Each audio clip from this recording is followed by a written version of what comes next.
Yo mga idol, musta? Mandrag mga sports TV nga pala.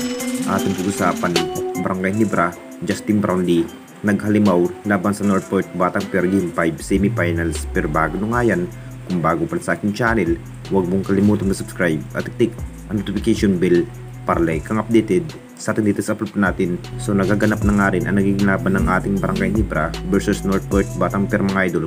Isang panalo na nga rin ng ating Barangay Nibra, nangangamoy patungong finals na. Ito na nga ba ang kinahihintay ng lahat kung ano pa nga ba ang magiging dapat gawin ng ating Jinkings kung tatapusin na nga bang semis. Opening quarter, hindi na nga rin kalayuan sa kalamangan ng score. Mainit na nga ba ang Northport Batang Pier sa pangunguna na nga yan sa kanilang import na si Kajim Jack mga idol at Arvin Tolentino. Under second quarter, talagang hindi na nga rin nagpapahuli ang Barangay Nibra, partikular sa ating highline forward na si Jimmy Malonzo at Japet Aguilar. Naghalimaw hassle play pa rin ang naging laro kay Jimmy Malonzo mga idol at Japet Aguilar, kung saan na parang hindi na nga rin pinaporma pa ang kalaban. Pati na rin ang ating best import na si Justin Brownlee. Maganda rin ang kanyang naging performance. Nakapagtala na nga ng triple-double sa field mga idol, kung saan na may 16 points. Masasabing lamang na lamang nga ang Barangay Nibra na may 10 points mga idol sa third quarter. Hinihigpit pa rin ang depensa ng Northport Batang Pier. Isang panalo na nga rin, talagang pasok na rin ang Barangay Nibra patungong finals mga idol. Hinihigpitan pa rin ang depensa ng Northport Batang Pier mga idol, kung bakit mas aggressive nga sa game 5. At dito na naman tayo sa isa pa nating balita. Jimmy Malonzo, ginulat ang lahat.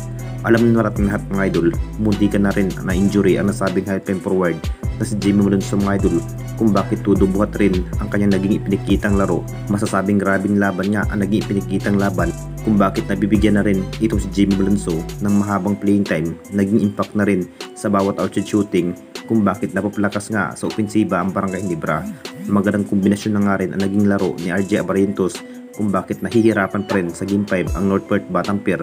Kumpiyansa pa rin ang mga player ng Jinkings, tatapusin na nga ba ang semis kahit matinding pagsubok pa rin ang kanilang malampasan para matalo nga ang Northport Batang Pier.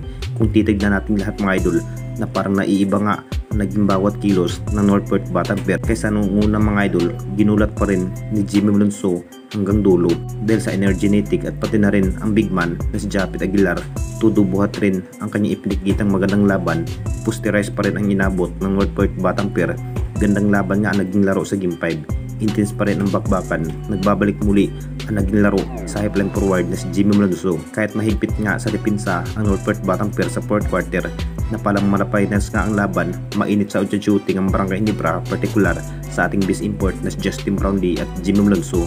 Pagkakataon na rin ng ating Barangay Nibra para makapasok sa finals. Kinakailangan pa rin na mag-sacrifice ang Barangay Nibra para makamit ang hinahangad na makuha ang malaking tagumpay dito sa ating liga, at pasok na rin sa finals ang TNT Tropang Giga at Boracay naman ang Reunion Las Two Panthers.